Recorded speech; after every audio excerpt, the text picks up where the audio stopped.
Unidad 1. Biomoléculas y enzimas. Clase 1. Introducción a la bioquímica. Parte 1. Biomoléculas.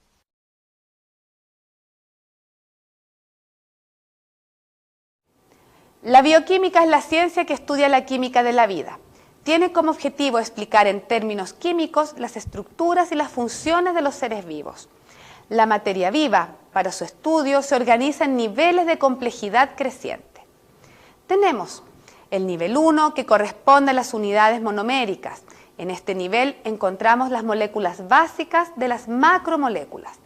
Estas corresponden a los aminoácidos, los monosacáridos, ácidos grasos y los nucleótidos.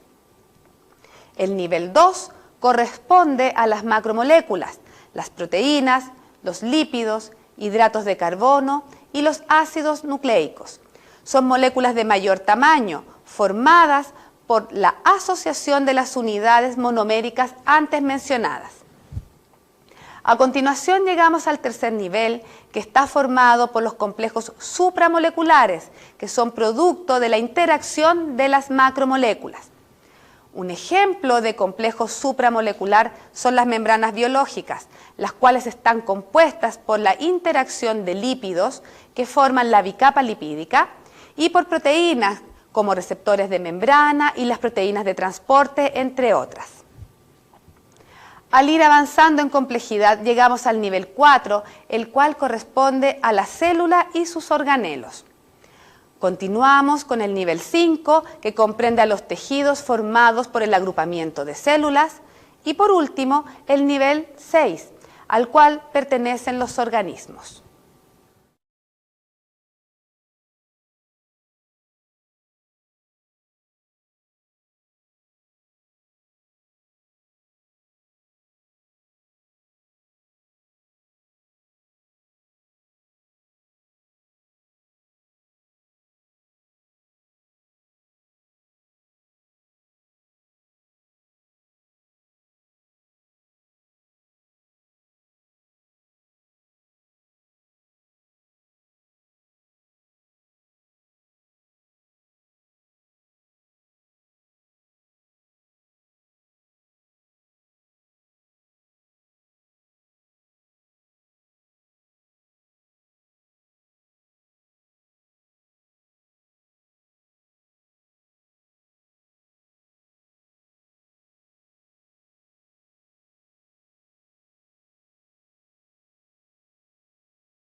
Donde sea que camines, encontrarás una serie de objetos, materiales y seres vivos, cada uno de ellos con características específicas, estructurados por átomos y con distinto nivel de complejidad, unos con la cualidad de la vida y otros no.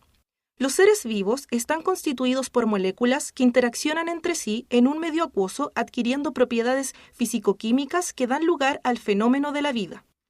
Existen características que permiten diferenciar lo vivo de lo inerte.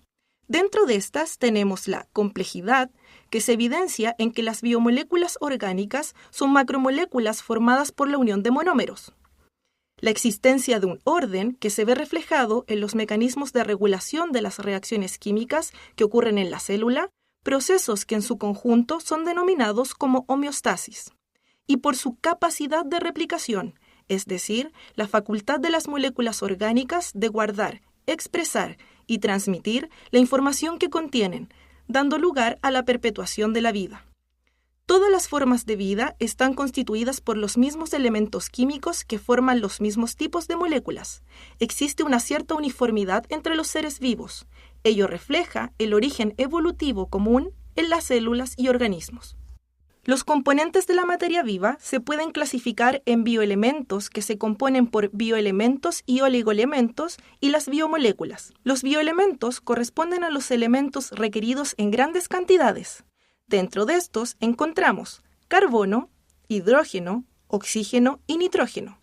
Los podemos recordar con la sigla CHOMS.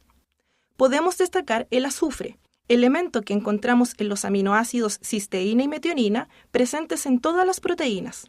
Otro ejemplo es el fósforo, que compone parte de los nucleótidos que forman los ácidos nucleicos y también forman parte de otras moléculas como los fosfolípidos.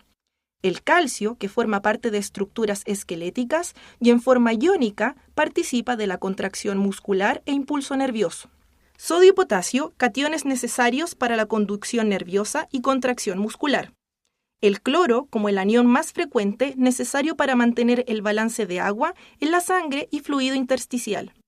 Los oligoelementos son aquellos elementos requeridos en bajas cantidades en la dieta y también tienen funciones muy importantes.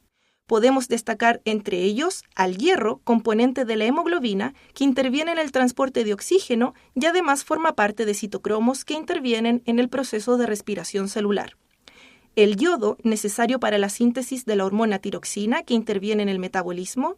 El flúor, que forma parte del esmalte dentario y de los huesos. Cobalto, componente de la vitamina B12, necesaria para la síntesis de hemoglobina. Y zinc, que actúa como catalizador en muchas reacciones del organismo. Otro de los componentes de los organismos son las biomoléculas, de las cuales hablaremos a continuación.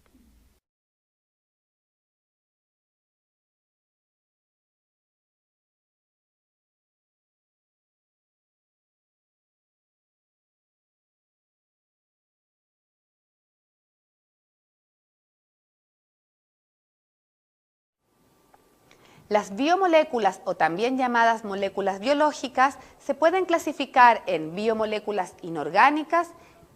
Encontramos como biomoléculas inorgánicas al agua, componente mayoritario celular, al oxígeno, vital en la respiración aeróbica, y el dióxido de carbono, que corresponde al carbono inorgánico.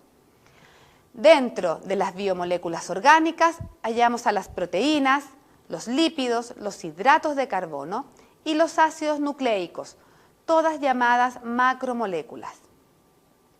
Cada una de estas macromoléculas está compuesta por una unidad monomérica. Las proteínas están formadas por los aminoácidos, los ácidos nucleicos por los nucleótidos, los hidratos de carbono o glúcidos por los monosacáridos y los lípidos por los ácidos grasos. Los bioelementos y las biomoléculas en conjunto y en diferentes proporciones van a formar parte de un organismo.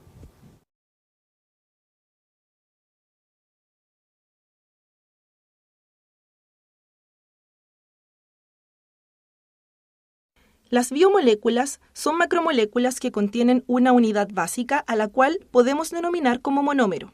Existen 4 biomoléculas: las proteínas, los hidratos de carbono, los lípidos y los ácidos nucleicos. ¿Cómo están compuestas las proteínas? Las proteínas están compuestas por los aminoácidos, que es la unidad monomérica. Existen 20 tipos que se combinan y unen por enlaces covalentes, formando la macromolécula llamada proteína. Las proteínas tienen múltiples funciones, dentro de las cuales destacamos la estructural, formando parte de las membranas lipídicas, catalítica, que corresponde a la función de las enzimas, de transporte, hormonal y de defensa, donde encontramos a los anticuerpos.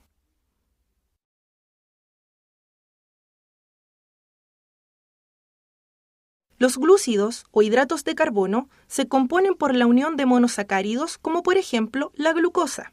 La polimerización de estos monosacáridos va a dar origen a un polisacárido. La función de estas macromoléculas es estructural, formando, por ejemplo, la pared vegetal. Además, pueden tener una función energética y de reserva de energía, como es el glucógeno, polímero de glucosa que almacenamos en el hígado.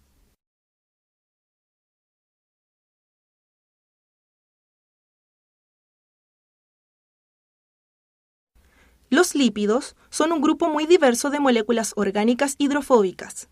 El principal lípido de reserva es el triacilglicérido, compuesto por glicerol y 3 moléculas de ácidos grasos. Estos desempeñan funciones de almacenamiento y de reserva de energía.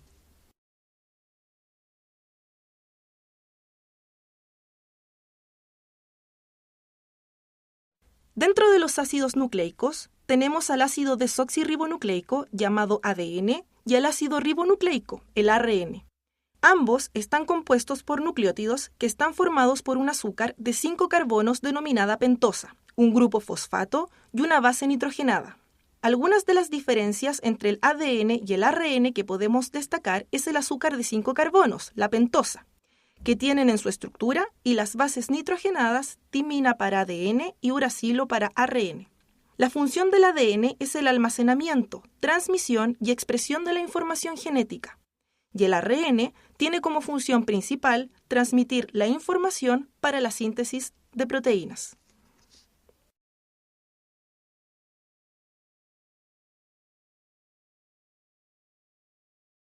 Estimados estudiantes, hemos llegado al final de la primera parte de la clase 1.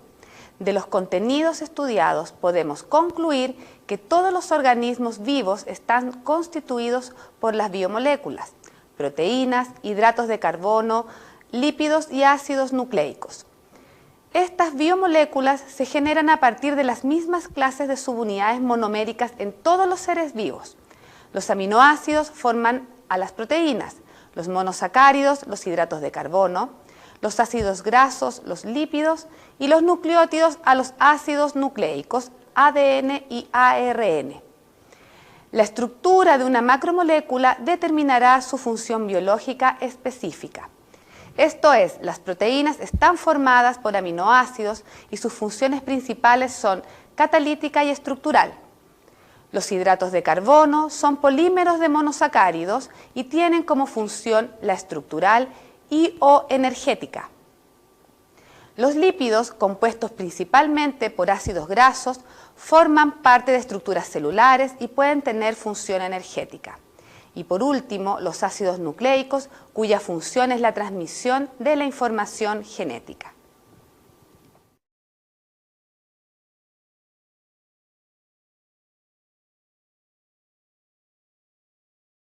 Unidad 1. Biomoléculas y enzimas. Clase 1. Introducción a la bioquímica. Parte 2. El agua e interacciones intermoleculares. Las biomoléculas, o también llamadas moléculas biológicas, se pueden clasificar en biomoléculas inorgánicas y en biomoléculas orgánicas. Encontramos dentro de las biomoléculas inorgánicas al agua, componente mayoritario celular, el oxígeno, vital en la respiración aeróbica, y el dióxido de carbono, desecho del metabolismo, entre otras funciones. Dentro de las biomoléculas orgánicas tenemos a las proteínas, los lípidos, los hidratos de carbono y los ácidos nucleicos, todas llamadas macromoléculas. Cada una de estas macromoléculas está compuesta por una unidad monomérica. Las proteínas están compuestas por los aminoácidos, los hidratos de carbono por monosacáridos, los ácidos nucleicos por los nucleótidos y los lípidos por los ácidos grasos. Los bioelementos y las biomoléculas en conjunto y en diferentes proporciones van a formar parte de un organismo. El componente en mayor proporción presente en una célula es el agua, por lo cual todas estas moléculas interaccionan entre sí en un medio acuoso, adquiriendo nuevas propiedades físico-químicas que dan lugar al fenómeno de la vida.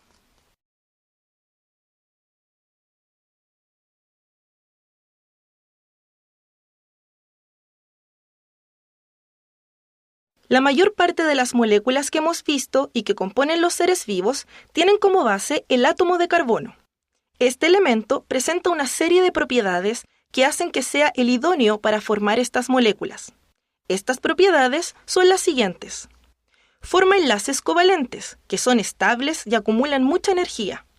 Puede formar enlaces, hasta con 4 elementos distintos, lo que da variabilidad molecular. Puede formar enlaces sencillos, dobles o triples. Se puede unir a otros carbonos, formando largas cadenas. Los compuestos, siendo estables a la vez, pueden ser transformados por reacciones químicas. El carbono, unido al oxígeno, forma compuestos gaseosos como el dióxido de carbono. Los grupos funcionales corresponden a las diferentes asociaciones entre los átomos que proporcionan las características funcionales a las moléculas. En la tabla podemos ver diferentes grupos funcionales como por ejemplo el hidroxilo, carbonilo, el grupo metilo y fenilo. Según la composición química de los grupos funcionales, estos se pueden clasificar en polares, es decir, solubles en agua o hidrofílicos, y los grupos funcionales no polares o hidrofóbicos.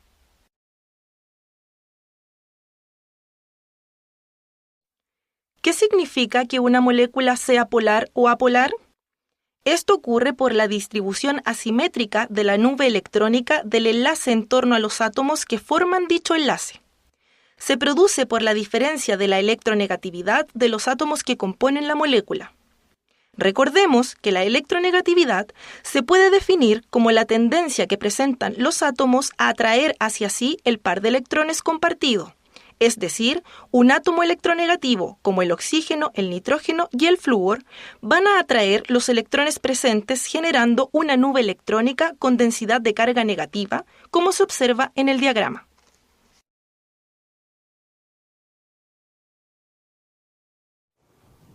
Ejemplos de polaridad. A continuación, analizaremos diferentes moléculas de importancia biológica en las cuales identificaremos los grupos funcionales que contienen según su polaridad. En primer lugar, vemos al monosacárido glucosa. En su estructura distinguimos el grupo hidroxilo o H, el cual es un grupo polar por presentar un átomo de oxígeno que es electronegativo. Por lo tanto, podemos decir que la molécula de glucosa es polar por contener estos grupos hidroxilo. Ahora veamos la estructura química de la cera.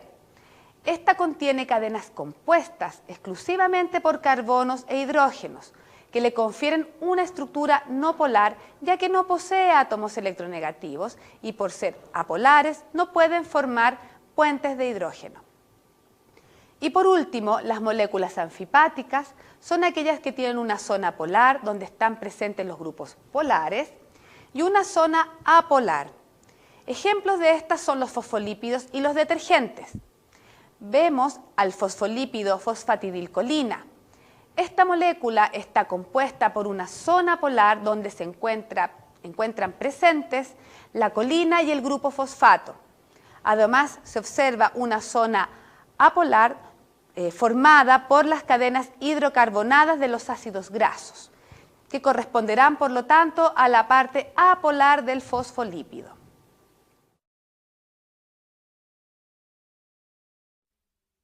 Como ya lo hemos visto, el agua es una biomolécula inorgánica polar. Se trata de la biomolécula más abundante en los seres vivos, en la cual se va a desarrollar la mayor parte de las reacciones químicas de la célula. Es el disolvente universal en los medios intra- y extracelulares, debido a su naturaleza polar y su tendencia a formar puentes de hidrógeno. El agua está formada por 2 átomos de hidrógeno y 1 de oxígeno, unidos por enlaces covalentes polares. La unión de estos elementos con diferente electronegatividad producen que sea una molécula neutra, pero a su vez forma un dipolo, es decir, tiene una zona con un diferencial de carga positivo en la región de los hidrógenos, abreviada como delta+, y una zona con diferencial de carga negativo, delta-, en la región del oxígeno. Por sus características, esta molécula puede formar diferentes interacciones intermoleculares débiles con otras moléculas de agua o con moléculas del entorno. Una de ellas es el puente de hidrógeno, que le confiere características tales como la tensión superficial.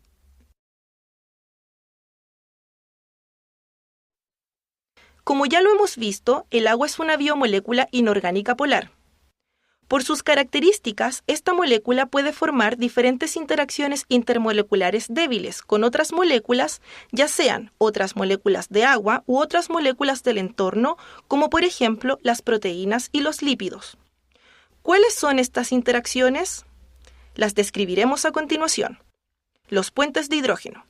Un puente de hidrógeno se establece cuando un átomo de hidrógeno, unido covalentemente a un átomo electronegativo, habitualmente nitrógeno u oxígeno, es atraído por un átomo electronegativo de un grupo vecino a una distancia y en una orientación óptima.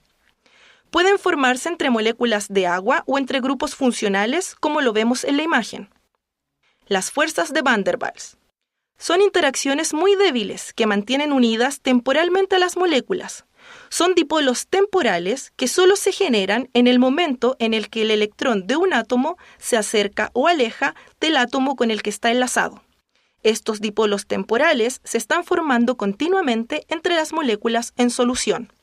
La capa de solvatación es la interacción entre un ion y las moléculas de agua. Las moléculas de agua van a rodear al ion estabilizando su carga. En la figura se observa cómo los cristales de cloruro de sodio se disuelven en agua, debido a la capa de solvatación de moléculas de agua que rodean a cada ion. Las interacciones iónicas corresponden a las interacciones de tipo electroestático entre cargas opuestas. Por ejemplo, las interacciones que establecen los iones en solución acuosa.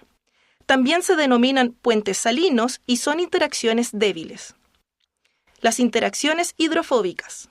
A diferencia de todas las interacciones descritas anteriormente, estas no presentan naturaleza electrostática. Se da entre grupos y moléculas apolares. Se basa en la imposibilidad que tienen estas moléculas hidrofóbicas de interactuar con el agua. La fuerza que mantiene unidas las moléculas apolares o hidrofóbicas se basa en la tendencia de expulsar el agua de su entorno, debido a su insolubilidad con los grupos polares del agua.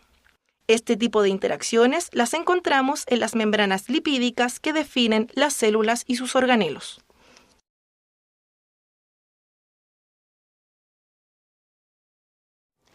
A continuación, analizaremos algunos ejemplos de puentes de hidrógeno. En términos sencillos, un puente de hidrógeno se forma entre dos dipolos, quedando un hidrógeno en medio de dos átomos electronegativos. Por ejemplo, el oxígeno va a atraer a un hidrógeno que está unido a otro átomo electronegativo, como por ejemplo el nitrógeno. En la primera figura vemos la formación de un puente de hidrógeno entre dos moléculas de agua. La línea discontinua nos indica que es una interacción débil. En la segunda figura, el puente de hidrógeno se formó entre una molécula de agua y un grupo funcional polar, una cetona. Podemos observar que el hidrógeno del agua es atraído por el oxígeno de la cetona. En la figura siguiente vemos la formación de puentes de hidrógeno entre otros grupos funcionales pertenecientes a una proteína. Como podemos ver, existe la interacción entre un grupo carbonilo y el amino. Finalmente, podemos analizar la interacción existente entre las bases nitrogenadas. Las bases nitrogenadas forman parte del material genético y la formación de estos puentes de hidrógeno es vital para la estabilización de la estructura de doble hélice del ADN.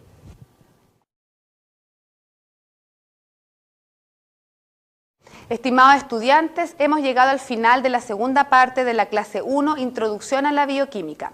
De los contenidos estudiados concluimos que todas las biomoléculas que conforman a un organismo se encuentran en un medio acuoso y es de gran importancia entender las fuerzas intermoleculares producidas para comprender cómo interaccionan todas estas moléculas.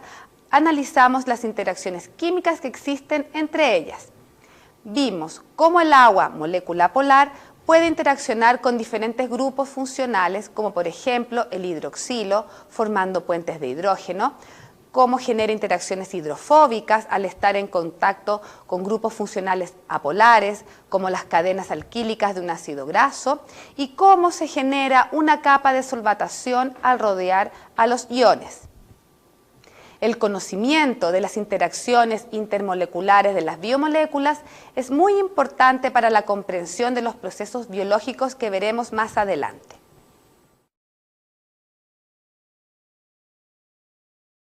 Unidad 1. Biomoléculas y enzimas.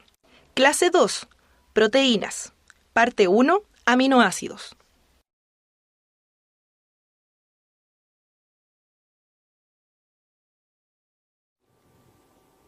Aminoácidos. Los aminoácidos son un grupo heterogéneo de moléculas que poseen características estructurales y funcionales comunes. Su estructura tiene como base un átomo de carbono, llamado carbono alfa, al que se unen 4 grupos funcionales diferentes. por lo que es un centro quiral o también llamado carbono quiral. Como podemos ver, a este carbono alfa se unen un grupo carboxilo, un grupo amino y un átomo de hidrógeno. El cuarto grupo que se enlaza corresponde a la cadena lateral que se abrevia con la letra R. Existen 20 tipos de cadenas laterales, compuestas por diferentes grupos funcionales. Estos originan a los 20 tipos de aminoácidos codificables, es decir, los que encontramos en las proteínas. También en la naturaleza existen otros aminoácidos que no forman parte de las proteínas. Son los denominados aminoácidos no codificables. Tienen otras cadenas laterales y cumplen otras funciones biológicas. Como podemos ver en la figura, el carbono quiral de los aminoácidos es asimétrico, por lo que presentan isómeros ópticos, los llamados D y L aminoácidos. En la naturaleza, los aminoácidos que componen a las proteínas corresponden a los L aminoácidos. Estos se caracterizan por tener a la izquierda del carbono alfa el grupo amino y a la derecha el carboxilo. Estos 20 L-aminoácidos pertenecen al código genético y se unen por medio del enlace peptídico formando a las proteínas. Existen 20 tipos de cadenas laterales, las cuales originan los 20 tipos de L-aminoácidos codificables, es decir, que se encuentran en las proteínas. Los nombres de los 20 aminoácidos se pueden representar mediante un código de 3 letras o utilizando una letra. Por ejemplo, tenemos al aminoácido lisina, que se abrevia como LIS y su letra es K. Estas abreviaciones son útiles al momento de escribir la secuencia completa de aminoácidos de una proteína, la que puede llegar a contener varios cientos de aminoácidos. En la tabla vemos estos 20 aminoácidos, los que se han clasificado según la naturaleza química de su cadena lateral.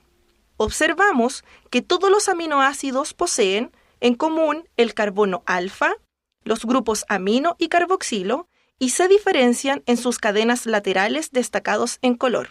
Podemos ver que las cadenas laterales están compuestas por diferentes grupos funcionales, como por ejemplo el grupo hidroxilo, grupo metilo, fenilo, carboxilo y grupo amino.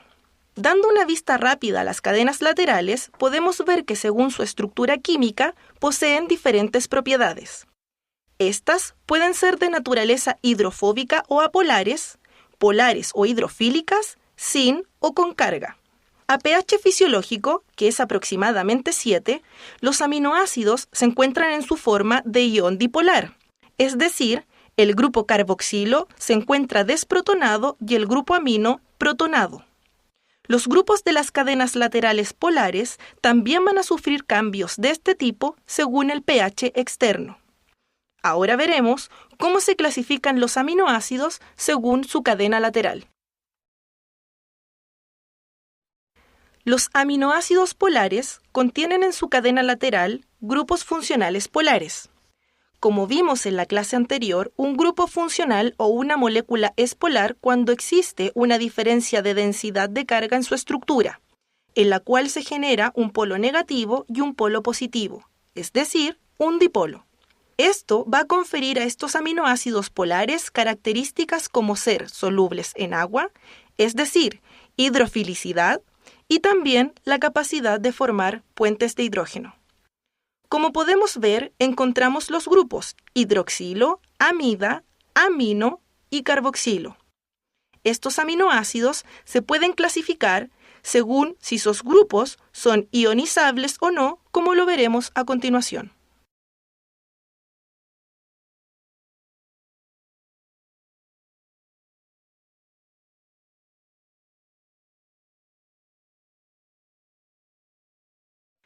En cuanto a los aminoácidos polares sin carga, encontramos a la serina y a la treonina, que contienen un grupo hidroxilo en su cadena lateral.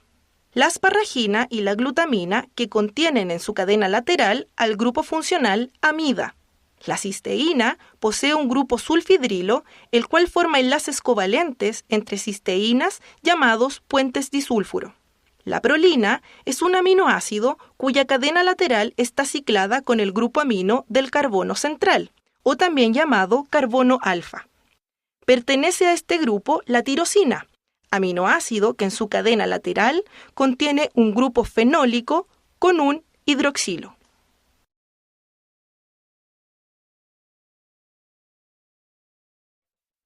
En cuanto a los aminoácidos polares con carga, encontramos dos grupos, los positivamente cargados y los negativamente cargados. Los aminoácidos polares positivamente cargados son la lisina. Contiene en su cadena lateral un grupo amino que puede protonarse adquiriendo carga positiva. La arginina contiene en su cadena lateral un grupo guanidinio que puede protonarse adquiriendo carga positiva.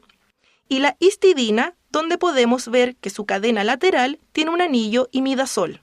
Los aminoácidos polares negativamente cargados son el aspartato y el glutamato, los que tienen en su cadena lateral el grupo carboxilo, el cual puede desprotonarse quedando con carga negativa. Los aminoácidos estrictamente no polares son hidrofóbicos y no pueden formar puentes de hidrógeno. Dentro de este grupo encontramos a la glicina, que contiene como cadena lateral un hidrógeno, alanina, con un grupo metilo, valina, leucina e isoleucina tienen en sus cadenas laterales cadenas alquílicas, es decir, cadenas de carbonos con hidrógenos, y la metionina, que es un aminoácido azufrado. Dentro de los aminoácidos no polares existen los que contienen grupos aromáticos en la cadena lateral. Encontramos a la fenilalanina, que contiene un grupo benceno, y el triptófano, que contiene en su cadena lateral una estructura cíclica llamada indol. Dando una mirada a la composición de las cadenas laterales, vemos que son grupos apolares e hidrofóbicos. Dentro de este grupo podemos destacar a la glicina, que es el único aminoácido cuyo carbono central no es un centro quiral, ya que la cadena lateral es un grupo hidrógeno. Como podemos ver, este aminoácido tiene solo 3 grupos diferentes, un amino, un carboxilo y 2 hidrógenos. A continuación, veremos cómo estos 20 L-aminoácidos que pertenecen al código genético se unen por medio del enlace peptídico formando las proteínas.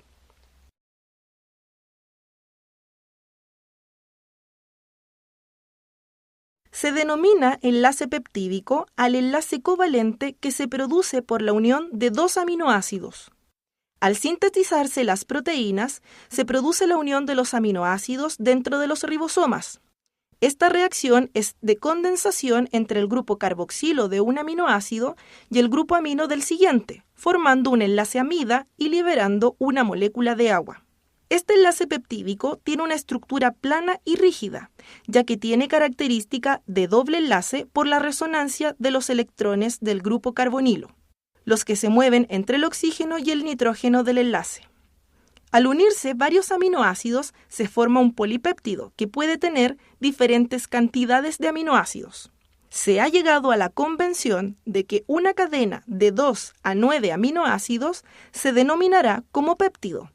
Desde 10 a 100 aminoácidos, un polipéptido, y más de 100 se llaman proteínas. Las cadenas polipeptídicas tienen un extremo inicial que corresponde al grupo amino del primer aminoácido, denominándose extremo amino terminal. Y para el aminoácido final tendremos un grupo carboxilo que es llamado el carboxilo terminal.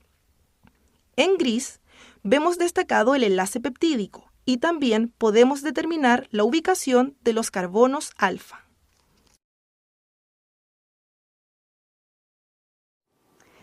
Como hemos visto, el enlace peptídico se forma por la unión entre el grupo carboxilo del primer aminoácido y el grupo amino del segundo aminoácido por medio de una reacción de condensación. Observamos un pentapéptido compuesto por 5 aminoácidos unidos por enlaces peptídicos, los que se destacan en gris. La secuencia de aminoácidos de este pentapéptido es serina, glicina, tirosina, alanina y leucina. El extremo amino terminal está dado por el primer aminoácido, en este caso es la serina. Identificamos el extremo carboxilo terminal por el último aminoácido del péptido, que en este ejemplo corresponde a una leucina. Podemos observar los carbonos alfa y las cadenas laterales de cada uno de los aminoácidos.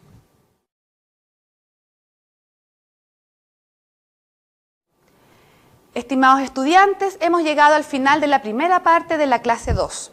De los contenidos estudiados concluimos que los aminoácidos se componen por un carbono central, quiral, al que se encuentran unidos los grupos amino, carboxilo e hidrógeno, y una cadena lateral que varía y permite clasificarlos según las características químicas de estas. Existen 20 tipos de aminoácidos que forman parte de las proteínas y se unen por el enlace peptídico, que es un enlace covalente tipo amida. La importancia del estudio de la estructura de los aminoácidos es que nos permitirá entender cómo interaccionan formando a las proteínas.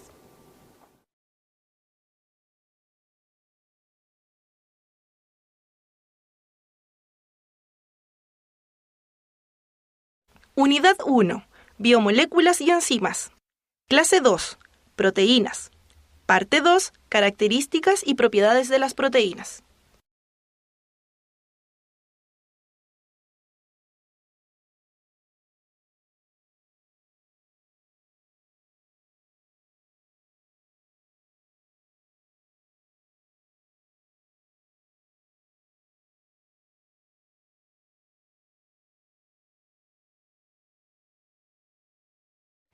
Niveles estructurales de las proteínas.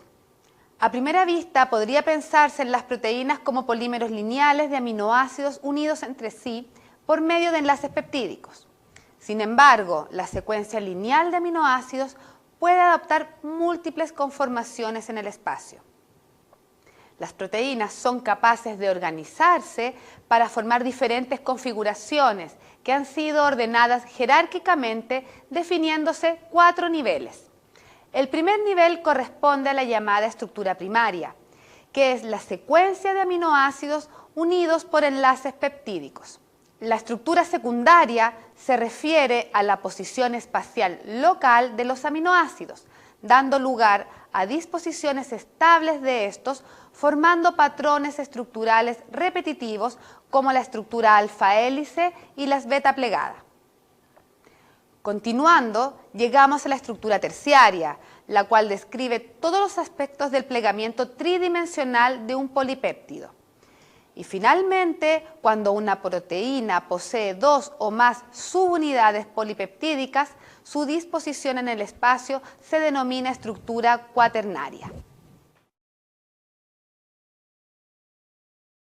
Partimos desde el nivel más básico, denominado estructura primaria.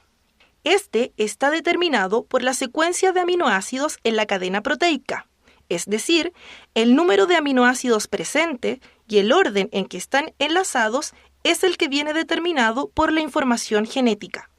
La secuencia y composición del polipéptido determinará las características de los siguientes niveles de plegamiento y la función de la proteína. Como lo analizamos con anterioridad, esta secuencia de aminoácidos se lee desde el extremo amino terminal al carboxilo terminal. Este nivel estructural está estabilizado por el enlace peptídico, que es un enlace covalente y por lo tanto una interacción fuerte.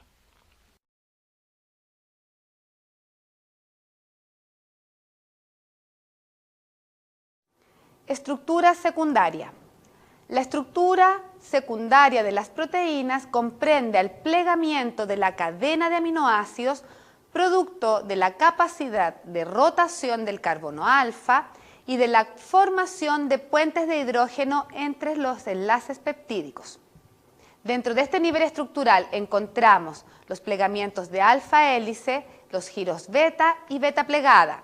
Este último también es llamado hoja plegada, sábanas beta o configuración beta. La estructura de alfa-hélice se genera cuando la cadena polipeptídica se pliega en forma helicoidal. Esta estructura es estabilizada por puentes de hidrógeno entre los enlaces peptídicos, específicamente entre el grupo amino de un enlace y el grupo carbonilo del otro. Cada vuelta de la hélice contiene 3,6 aminoácidos. En otras palabras, en una vuelta completa de la hélice alfa hay 3,6 residuos de aminoácidos. Las cadenas laterales de los aminoácidos en esta estructura se sitúan en la parte externa de la hélice. La estructura